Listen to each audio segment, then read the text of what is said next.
Hello from Munich, Germany, and welcome to a special edition of the GZERO World Podcast, where you'll find extended versions of the interviews from my show on public television. I'm Ian Bremmer, and this week I've got something a bit different for you. I'm sharing a few of the best conversations I had at the 56th Annual Munich Security Conference, where 35 heads of state were among the more than 500 political leaders in attendance to discuss the most pressing concerns about our collective security. I kicked off by getting the big picture take from Anne-Marie Slaughter. She's CEO of New America. And Anne-Marie explained what the Munich Security Conference is all about.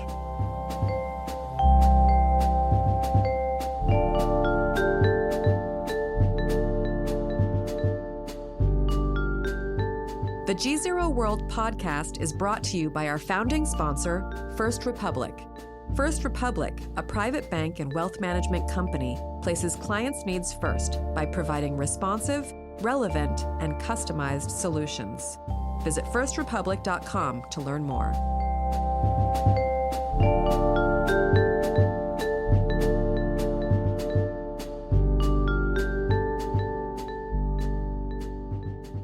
The Munich Security Conference is a very special event in the world of foreign policy. It's a place where you can find a younger think tank person sitting down with a minister of foreign affairs or asking her first question to a president or a head of state. We need those kinds of places in a very fractured GZERO world. A dominating topic this year, the outbreak of coronavirus and the first confirmed death outside Asia. It was the subject of several of our conversations. Up first, former Secretary of State John Kerry. France just reported the first death of a coronavirus case. Should Europeans be concerned? Well, I think everybody in the world needs to be concerned because it is clearly carries extraordinary risks unless there is a very major effort to contain it and to deal with it, which obviously was most critical in the very beginning. And now it's moved to enough places that I think there are serious concerns. I'm hearing that from various health professionals. I don't yet know that anybody is clear about exactly how to quantify that. I then met up with a senior advisor to the Chinese government to discuss the latest on coronavirus. And I'm here with Professor Henry Wang, who is founder and president of the Center for China and Globalization in Beijing, also a senior advisor to the Chinese government. Great to be with you here at the Munich Security Conference. Thank you, Ian. Yes. What do you think the international reaction in general, both American and global, to the coronavirus has been? I mean, there has been some criticism with the initial shutdown of some of the flights, direct flights to China. Obviously, the information has been, in some cases, spotty. Yeah. I think it's an understandable process. Since the beginning, was a lot of people worry, a lot of people don't know what's the cause of it and how quickly it gets spread. But now it seems that I think it's fairly under control. It's in China. Except that the epicenter of Wuhan, the rest of the country is declining, the new cases. And also the cured cases is increasing now. There's almost 7,000 cases being cured. And also the death rate is also not high as SARS. I mean, it's only 2% probably according to the WHO. So I think, it's probably like a very informative process going on as people know more about it, as people are more aware of it, and also knows how to protect that. I think things should be gradually under control. But also this thing is very strange that normally goes with the weather. I mean, like SARS, it also started in November, December, and then by the next year in the springtime when weather gets hot, it also a situation gets better. So I think things can be done. So one of the most disturbing pieces of news around expansion of coronavirus has been some of these first responders. I mean, of course, we know that the doctor that originally blew the whistle on the coronavirus and was reprimanded for it, ended up dying from it. But now some 1,500 early responders have themselves caught coronavirus, in part because they haven't been as well taken care of as they needed to. How's the Chinese government going to respond to this? Clearly, it's a problem. Yeah, I think there's some reasons to probably causes that. Because first, when this, the virus broke out, people have no lack of knowledge, even medical staff. So there's quite a bit of interaction there, and that probably gets some people infected. Second is that the protective, equipment is not enough. Like the mask, the clothes, those are not in good supply. China was on spring Chinese New Year holiday. There was no supply, and then there was a lack of those kind of protective equipment. That caused some of that. But I think now, as China goes back to work, and then international also support comes in, we have a lot of countries donating, medical equipment and all those things. So that's really helped. So I think these numbers should cut down. Joseph Stiglitz, the Nobel Prize-winning economist, broke down the economic impacts of the spread of the coronavirus. Now, one major concern that's kind of all around this conference right now is coronavirus. And I'm wondering, I know it's still early days, I wish that weren't the case, but how do you see the effects on the global economy so far? Well, so far, what one sees is that production in China is down. We don't know how quickly production will go back online. We know that we live in a very integrated global economy in which China is a critical part of the supply chain. And if China is down even for a few weeks, it has repercussions, and we've seen a few of those repercussions. But if this virus grows, and China's production lines are down for much longer, it will have repercussions throughout the world for the global economy. And the CEOs you're talking to here, how high is that prioritized on their sort of general raft of concerns? Well, I think what it does is there's a lot of uncertainty caused by Trump's trade policy. A lot of discussion in the panel I was on and how Trump's trade wars have just elevated uncertainty and is the major contributor to the slowdown in the global economy. 2019 was not a good year. And what one sees this is another level of uncertainty added to a whole host of uncertainty. So before we go, let me at least ask you a little bit about your view of the U.S. economy. Of course, one of the reasons Trump is doing comparatively well in the polls right now, in the context of the last 3 years, is a view that the U.S. economy is pretty robust. How aligned are you with that? Not very aligned. I don't think the U.S. economy is really strong in a sustainable way. A lot of discussion about the low unemployment rate. If you look at the numbers, the pace of job creation is slower than it was during Obama's second. A little bit, yeah. The growth rate is remarkably slow given that the level of stimulus from near zero interest rates and a $1 trillion deficit. We've never had a deficit of that magnitude in a period of close to full employment, non-recession, non-war. And the projections of where this is leading is, deficits growing and the national debt as a percentage of GDP growing remarkably. So what is really striking is that in a tax cut for the billionaires and for corporations with a tax increase for a majority of Americans was supposed to stimulate investment. Didn't do it. Hasn't happened, yeah. Investment is down. Where the money went were massive share buybacks, again, almost $1 trillion. So to me, when I see what has happened, it seems to me that given what we've done, we're putting the future in jeopardy for almost no benefit. There were more traditional geopolitical conversations, too, about the relevance of NATO and curbing nuclear weapons production. Ivo Dalder, President of the Chicago Council of Global Affairs, here in Munich as we see each other every year. Good to be with you, man. It's great to be here. It's always fun. I call this the Academy Awards for policy wonks. Yeah, I know. That's what it is. And we could win a couple this year. Yeah, exactly. You never know. But NATO's not winning any this year. No, NATO's not doing as well as it used to. Look, it's one thing that Trump originally said that it was obsolete, and then when he became president, he said, actually, I was mistaken. It's not obsolete.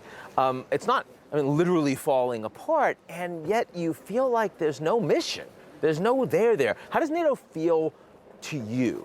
So today? I think it's really playing out on two different levels. At one level, because of what the Russians did in Ukraine, there's more concern about a security situation that really didn't exist. When I was there in 09 or 13, we weren't worried about security in Europe. Now, people are worried about security in Europe for good reason. And NATO has actually done a whole bunch of things. They put more forces in Eastern Europe. They put them in the Baltic states. They've increased their sea and air patrol in the Black Sea. So we objectively look more robust in the region vis-a-vis the Russians. Vis-a-vis the Russians and vis-a-vis our allies who actually take it more seriously. So that's one part. The drama, which is the political part, and that is also important. It's not just how capable you are, but how credible you are. That drama is really changed NATO in a very fundamental way. And the president's made clear that he looks at alliances purely in a transactional way, is what is in it for me. NATO isn't seen by him as contributing to safety, security, stability here in Europe. It's about money. And many of the Europeans are saying, it isn't about money, it's about more, it's about safety and security. And can we really survive strategically without the United States? That debate is now happening. And the safety and security that it's about, Ukraine wasn't about tanks coming across the border, it was information warfare. NATO's not really well structured to handle that. No, they're not really well structured to deal with hybrid warfare. They're getting better. They're not really well structured to deal with new threats, whether it's from terrorism or, frankly, from China and the degree to which China is penetrating in Europe and deeply dividing Europeans among themselves. It's not really structured as an organization to deal with the challenges of the 21st century. It could, because one way in which you deal with those challenges is to have better partnerships and closer cooperation, but not just in the military field, which is what NATO still has done up to this point. Ernie Moniz, who was Secretary of Energy under President Obama, laid out the nuclear risk situation today. The nuclear risk situation today, I hate to say, is not good. I and former Senator Nunn and I have written that the risk of a nuclear weapon being used somewhere today in the world is probably higher than any time since the Cuban Missile Crisis. Several things drive that. First, you have the U.S.-Russia situation where the tensions are very high and discussions have really broken down to a large extent, even worse than they were during the Cold War. Today, one of the crucial decisions that must be taken in the nuclear nonproliferation world is the extension of the New START Treaty. The New START Treaty is very important in the sense that it both constrains the number of weapons and delivery systems of the United States and Russia, which together have over 90% of the world's weapons, but also, something less well known, has important verification measures where both countries can conduct inspections to make sure that we are both, in fact, adhering to the treaty. Now, today, we see the treaty will expire 2 weeks into the next presidential administration unless it is extended, which requires nothing more than the two presidents, Trump and Putin, to, in fact, initial or sign the agreement to extend.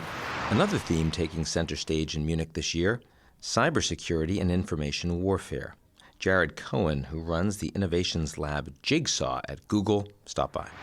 I've been coming here for 4 years, and to me the key evolution and the key new thing about Munich this year is in the past you've had lots of conversations around cyber and technology issues and separate conversations around traditional geopolitical issues. This year at Munich feels like a watershed moment because for the first time it feels like the traditional geopolitical issues and the technology cyber issues are part of the same sessions. And to me that's very exciting. I view the world as hybrid. I think that there's one international system, has a physical front, has a cyber front, and so I'm excited to see great minds coming together talking about both at the same time. So I think the biggest change in the 2020 election with regards to disinformation relative to what we saw in 2016. In 2016, we saw foreign actors building fake accounts across lots of different technological platforms and then populating them as if they were an authentic person. And the way they did this is they basically, it was a sort of, version of identity theft. And what was happening is that what's happened over time is the various companies have gotten much better at detecting this. What we've seen, and we actually found this from investigating a series of troll farms in the Philippines, is the new tactic in 2020 seems to be a lot of these foreign actors are now renting accounts. So through secondary and third-party actors who don't even necessarily, they're in it for the criminal enterprise, they're reaching out to people saying, hey, do you want to rent us your account for this particular kind of digital marketing thing? We'll pay you some number of dollars or whatever currency, and we'll borrow your account for some number of months. So this is a new trend, and it's something that we've only sort of come to see in the past several months. So we'll see how this plays out. Westlessness was the theme, and with Pakistan's former Foreign Minister Hina Kar, we look to the east and rising tensions with India. Now, there is a big fight with the Indians, of course, right now, without any question. A shift of Prime Minister Modi, less focus on economic reform, more on Hindu nationalism. Obviously, a big fight over Kashmir, as well as changes in citizenship law and the rest. How have the Pakistanis been responding to that? How dangerous do you actually think this relationship is and could become? Okay, I think the shift in India is irretrievably dangerous. What it means is that it's not short-term dangerous, medium-term dangerous. It is going to create a whole dynamic which we will not be able to reverse. You may know that Pakistan, together with India and all of South Asia, happens to be one of the least integrated areas in all of the world. The African Union does better than SAARC, which is the South Asian regional cooperation. In terms of international trade in the region, for example. In terms of regional integration, trade within the region, etc., etc. Now, when you take that forward, India is now becoming the bully for the entire region and is actually going against every international commitment and, frankly speaking, regional commitments and bilateral commitments it made to Pakistan by what it did in Kashmir. Now, when you do all of that, what do you become? You become a rogue state. Now, how difficult it is for a country like Pakistan, which is already... So the former Pakistani foreign minister is saying that the Indians presently are a rogue state under Modi. Absolutely saying that they are a rogue state, not only internationally or regionally, but even to their own people, because the state is known by its commitments to its own people and to the world and to the region. If a state renegades on all the commitments it makes, then it becomes a rogue state. Sure. There are currently some more than 5 or, many Security Council resolutions which exist on how India and Pakistan are going to act in trying to resolve the Kashmir issue. Right. Now, if one country decides to throw all of that in the dustbin, including the bilateral commitments that it had with Pakistan, which is in the form of simla agreement, and the commitments it had to what it calls its own citizens, to throw it all in the dustbin and decides to act because no one can come and do anything about it. And it's an enormously popular policy, both domestically and among Indians abroad. Exactly, and that's the dangerous part, Ian, because all over the world, we're seeing this in the US, we're seeing this in the UK, we're seeing it in Austria perhaps also, but certainly in India, that leaders whose populism is based on doing what is not right for the country are getting voted in. As they get voted in on the basis of that popular vote, which is not perhaps good for the country, they still take their country in directions which are not good for it. Now, what is happening in India? It's based on tribalism, effectively. Absolutely, right? I mean, based on division, based on fear. You know the quote of Franklin Roosevelt, that the only thing we have to fear is fear itself, right? Currently, fear is being sold very well by all of these extremist type of populist leaders all over the world, India being no exception. And do you think that that's going to lead to similar political developments in Pakistan? Well, I think in Pakistan also, I'm not very fond of how the Prime Minister has been very divisive. I think by and large, there has been a lot of political maturity that has been shown by the opposition parties, and those are things that we have learned over the decades. And we hope that this political maturity that is shown by the opposition parties will have an impact on the government, and perhaps we'll be able to meander through these very difficult times. Globally, I think there are difficult times, regionally difficult times, even for Pakistan, economically, within the region. It's not a happy place to be in right now. So what was my takeaway from this year's Munich Security Conference? Well, frankly, the fact that the alliance is in disarray. The Americans here, both the Trump administration and the Democrats, Nancy Pelosi, the House Speaker, for example, were all focused on the threat of China, the biggest threat to the United States and globally, particularly around Huawei, 5G, and technology. And they are telling the Europeans, you better get on board or we're going to have a problem with you. The Europeans completely don't agree. They don't focus nearly on China as primarily a national security threat, rather as an economic and technological opportunity, and they want a hedge between the U.S. and China. In the history of the Munich Security Conference and the NATO alliance, we've never seen this kind of fundamental divide between the Americans and the Europeans about what to do and what they consider a threat on security. And it makes you feel like the future of the alliance is up for grabs. That's it for the podcast this week. We'll be back in your feed next week.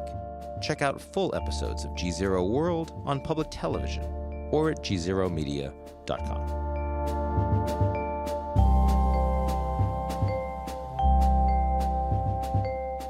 The GZERO World podcast is brought to you by our founding sponsor, First Republic. First Republic, a private bank and wealth management company, places clients' needs first by providing responsive, relevant, and customized solutions. Visit firstrepublic.com to learn more.